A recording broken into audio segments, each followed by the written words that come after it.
There's one feature on the new Sony A6700 that sports videographers in particular are very excited about.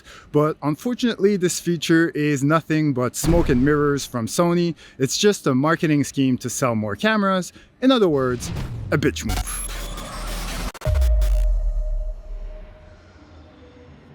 In case you didn't know, the FIFA Women's World Cup is in New Zealand and Australia this year. I'll be lucky enough to go to a few games before I move back to Canada, but today is basically the last exhibition game before it kicks off. Australia is playing France, which is very fitting because it is July 14, le jour de la Bastille, which is France's national day, and I happen to be half French. So I'm quite unsure about who I should be rooting for actually, because on one hand I got France, my roots, that's where my mother's from, where I spent many summers as a kid, and then you got Australia, which is kind of my adopted family at this point. It's where I spent the last 12 years of my life, so you know, it's almost emotional. So anyway, this is not what this video is actually about. This video is about the new Sony A6700 that just came out, and more specifically about the misconception around its ability to film in 4K 120. But first thing first, let me start from the beginning. So the Sony A6700 does not have a fan or any cooling system whatsoever. So overheating with this camera is obviously a big concern. I personally came across two reliable overheating tests done with this camera that surprisingly had very different results. The first one was done at a room temperature of 73 degrees Fahrenheit or 23 degrees Celsius, and as you can see, the camera did not overheat at all in 4K 24, 30 or 60.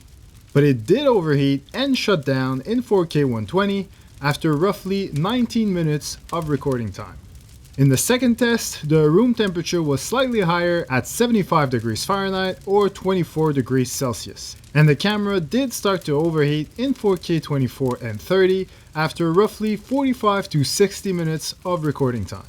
In 4K 60, the camera shut down roughly after 30 minutes of recording time, and in 4K 120, it shut down after only 15 minutes. So make what you will of these two very different sets of test results, but keep in mind that 75 degrees Fahrenheit is still way cooler than the temperature inside a small basketball gym at full capacity or a hot summer day on a football field. So the misconception around this camera's ability to film in 4K 120 is mainly due to the term recording time, because most people completely misunderstand what that actually means. They think that as long as they record clips that are shorter than 15 minutes, they'll be fine. Or they think that they can record 4K 120 for 15 minutes, then switch to 4K 60 to cool off a bit, and then go back to 4K 120 for another 15, and so on. But in reality, neither of these theories are actually true. As soon as you turn your camera on, its temperature either goes up or stays the same. But a camera with no fan will never cool down while it's turned on, even if it's not doing anything. And recording time is not about how long your recordings are individually, it's about your overall recording time. So let's say you're recording a soccer game with your brand new A6700 camera. As the warm-up starts, you're probably thinking about recording a bit of super slow-mo 4K 120 content, which is pretty standard.